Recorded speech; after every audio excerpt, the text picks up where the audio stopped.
नमस्कार दोस्तों, स्वागत है हमारे YouTube चैनल पर। दोस्तों, मनुष्य जन्म आपको कैसे मिला है, इसका पता आपको शायद ही होगा। और अगर आप यह वीडियो देख रहे हैं तो आप भाग्यशाली हैं। आपको इस वीडियो में आपका अस्तित्व का ज्ञान होगा और ऊपर के सवाल का जवाब भी मिलेगा, तो बने रहिए हमारे साथ। 84 लाख योनियों का रहस्य। पुराणों में कुल 84 लाख योनियों में मनुष्य की योनि को सर्वश्रेष्ठ बताया गया है। मान्यता है कि एक आत्मा का कर्म गति के अनुसार 30 लाख बार वृक्ष की योनि में जन्म होता है।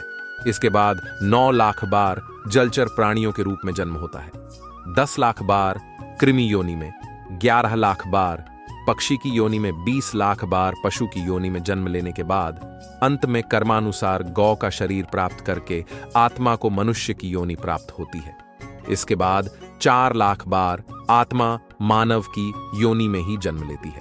इसके बाद उसे पितृ या देव योनि प्राप्त होती है। यह सभी क्रम कर्मानुसार चलते हैं। जब आत्मा मनुष्य योनि में आकर नीच कर्म करने लगता है तो उसे पूर्ण नीचे की योनियों में जन्म मिलने लगता है, जिसे वेद पुराणों में दुर्गति कहा गया है। ऐसा कहीं भी नहीं लिखा कि मनुष्य को दोबारा मनुष्य जीवन नहीं मिलता या फिर 84 लाख योनियों के बाद ही वापस मनुष्य जीवन मिलता है।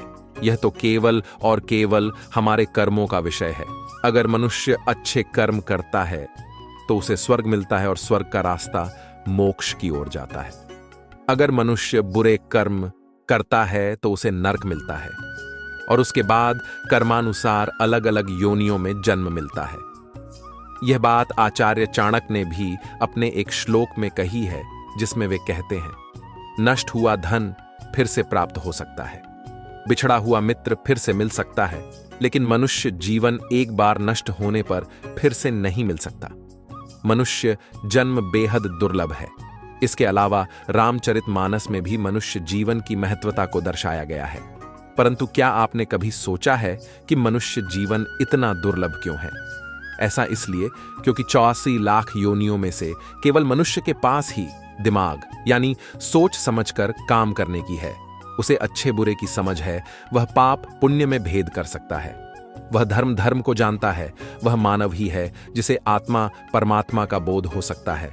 वह मानव ही है जो संसार का ज्ञान हासिल कर सकता है।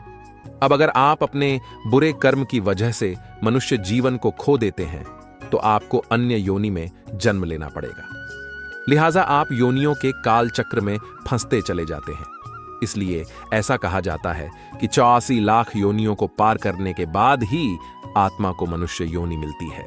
और यही है आत्मा के 44 लाख योनियों से गुजारने का राज। इस श्लोक में बताया गया है कि 9 लाख योनियों जल में रहने वाले जीवों जंतुओं की है, 4 लाख बार आत्मा मनुष्य योनि में जन्म लेती है। ऐसा माना जाता है कि इसके बाद ही मनुष्य को पितृ या देव योनि प्राप्त होती है। जब आत्मा मनुष्य योनि में आकर नीच कर्म करने लगता है तो उसे से पुण्य नीचे की योनियों में जन्म मिलने लगता है, जिसे वेद पुराणों में दुर्गति कहा गया है। सभी योनियों में से मानव योनि को सर्वश्रेष्ठ माना गया है, क्योंकि 52 अरब वर्ष एवं 84 लाख योनियों में भटकने के बाद मानव शरीर मिलता है। इसलिए मानव तन को दुर्लभ माना जाता है, क्योंकि इतनी योनियों में एक मनुष्य योनि ही है जिसमें विवेक जैसा दुर्लभ गुण पाया जाता है। भारतीय हिंदू धर्मशास्त्रों पुराणों के अनुसार इस सुंदर विश्व वसुधा में छोट बड़े कुल मिलाकर 84 लाख योनियां बताई गई हैं। शास्त्रों के इन 84 लाख योनियों में सबसे श्रेष्ठ योनि मनुष्य योनि मानी जाती है, क्योंकि मनुष्य योनि में अपने शुभ अशुभ कर्मों के कारण पुनर्जन्म जन्म की व्यवस्था भी है। कहा जाता है जो अच्छे कर्म करते हैं उन्हें मानव जीवन मिलता है। कुछ ऐसे जीव भी होते हैं जो शुभ कर्मों के कारण 84 लाख योनियों भटकने के बाद मानव देह में जन्म मिलता है। पुराणों में बताया गया है कि 4 लाख बार आत्मा मनुष्य योनि में जन्म लेती है। ऐसा माना जाता है कि इसके बाद ही मनुष्य को पितृ या देव योनि प्राप्त होती है। जब आत्मा मनुष्य योनि में आकर नीच कर्म करने लगता है तो उसे पूर्ण नीचे की योनियों में जन्म मिलने लगता है, जिसे वेद पुराणों में दुर्गति कहा गया है। पुराण में यह माना गया है कि हर प्राणी को उसके कर्म के अनुसार ही अगला जन्म मिलता है। व्यक्ति के उच्च कर्म ही उसे इन जन्म चक्र से मुक्त कर सकते हैं। मोक्ष प्राप्ति तक इंसान किसी ना किसी रूप में बार बार जन्म लेता ही रहता है, लेकिन मनुष्य जीवन मिलना बहुत ही दुर्लभ है। इंसान 2 बार जन्म लेता है। पहला जन्म इस संसार में होता है जिसको कर्मलोक कहते हैं। यहां सारे इंसानों की परीक्षा चल रही है। मृत्यु के बाद इंसान का दूसरा जन्म परलोक में होता है, जहां उसे अपने कर्मलोक के कर्मों के आधार पर स्वर्ग या नर्क मिलेगा। इसके बाद कोई जन्म नहीं है। इस प्रकार हम देखते हैं कि हमारा जन्म तो भगवान के स्वरूप में पावन होने के लिए हुआ है और मनुष्य जन्म उसके लिए एक स्वर्णिम अवसर है।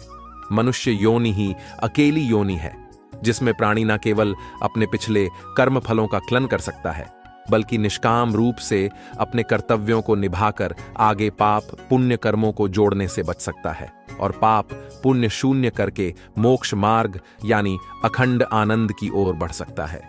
चीन भारत में विज्ञान और शिल्प ग्रंथ में शरीर रचना के आधार पर प्राणियों का वर्गीकरण किया गया है, जिसके अनुसार एक शफ, एक खुर वाले पशु खरगधा, अश्व घोड़ा अश्वत्थ खच्चर, गौर एक प्रकार की भैंस हिरण इत्यादि द्विव, 2 खुर वाले पशु गाय बकरी भैंस, कृष्ण मृग आदि 5 अंगुल 5 अंगुली नखों पंजों वाले पशु सिंह, व्याघ्र गज भालू, श्वान कुत्ता श्रृंगा आदि। इस प्रकार शास्त्रों में कुल 84 लाख योनियों का वर्णन मिलता है, यानी कि जन्म के बाद किसी भी जीव को बारी बारी से एक खास योनि में जन्म लेकर चक्र पूरा करना पड़ता है। उस जन्म के निर्धारित चक्र पूरे होने के बाद उसे दूसरी योनि में भेज दिया जाता है। वहां पर उसे निर्धारित अवधि के मुताबिक बार बार जन्म लेकर चक्र पूरा करना पड़ता है। अंत में वह कर्मों के आधार पर देवता, दैत्य या एम के रूप में जन्म लेती है। इस योनि में आने के बाद आत्मा 4 लाख बार इसी योनि में जन्म लेती रहती है। पद्म पुराण में कहा गया है कि जब कोई आत्मा निर्धारित 84 लाख योनियां पूरी कर लेती है और उसके कर्म भी अच्छे होते हैं तो उसे पितृ या देव योनि प्राप्त होती है। इसके साथ ही वह जन्म जन्मांतर से मुक्त होकर वैकुंठ धाम चली जाती है, जबकि नीच कर्म करने वाली आत्मा को फिर से 84 लाख योनियों में जन्म लेने के लिए नीचे भेज दिया जाता है। वेद पुराणों में इसे दुर्गति कहा गया है, यानी कि किसी आत्मा के फिर से जन्म मृत्यु के चक्र में फंसने का फेर, जिसे एक आदर्श स्थिति नहीं मानी जाती। हिंदू धर्म ग्रंथों, वेदों और पुराणों में कुल 84 लाख योनियों के बारे में बताया गया है। 84 लाख योनि अर्थात सृष्टि में पाए जाने वाले विभिन्न प्रकार के जीव जंतु मित्रों, आपको बता दें कि इन्हें 2 भागों में बांटा गया है, जिनमें पहला योनि और दूसरा आयोजित है। इसके अतिरिक्त स्थूल रूप से प्राणियों को 3 भागों में बांटा गया है, जिनमें जलचर, थलचर और नभचर प्राणी होते हैं। पद्म पुराण के एक श्लोक में इनके बारे में विस्तार पूर्वक बताया गया है। पद्म पुराण के अनुसार जलज, नव, लक्षा, स्थावर, लक्ष्य, विमशोत्तरी, मानव। इस श्लोक का अर्थ है कि जलचर प्राणी 9 लाख, स्थावर अर्थात पेड़ पौधे, 20 लाख सरीसृप कृमि का मतलब है कीड़े मकोड़े, 11 लाख पक्षी नभचर, 10 लाख स्थलीय, थलचर 30 लाख और शेष 4 लाख मानवीय नस्ल के। इस तरह से योनियों की कुल संख्या 84 लाख बताई गई है। यह अवधारणा हिंदू धर्म ग्रंथों, विशेष रूप से पद्म पुराण में मिलती है। इन ग्रंथों के अनुसार आत्मा जन्म मृत्यु के चक्र में तब तक फंसी रहती है जब तक वह 84 लाख जीवन रूपों से नहीं गुजर जाती। इन योनियों में खनिज, पौधे, जानवर और मनुष्य शामिल हैं। 84 लाख की संख्या विशाल है और इसका कोई शाब्दिक अर्थ नहीं है। यह माना जाता है कि यह संख्या आत्मा के अनंत संभावित अनुभवों का प्रतीक है। इस रहस्यमय अवधारणा की कई व्याख्या हैं। यह भी माना जाता है कि 84 लाख योनियों की यात्रा कर्म और मोक्ष के सिद्धांतों से जुड़ी है। कर्म के अनुसार हमारे वर्तमान जन्म के अनुभव हमारे पिछले जन्मों के कर्मों द्वारा निर्धारित किए जाते हैं। मोक्ष का अर्थ है जन्म, मृत्यु के चक्र से मुक्ति। यह माना जाता है कि 84 लाख योनियों से गुजरने के बाद आत्मा कर्म से मुक्त हो जाती है और मोक्ष प्राप्त कर सकती है।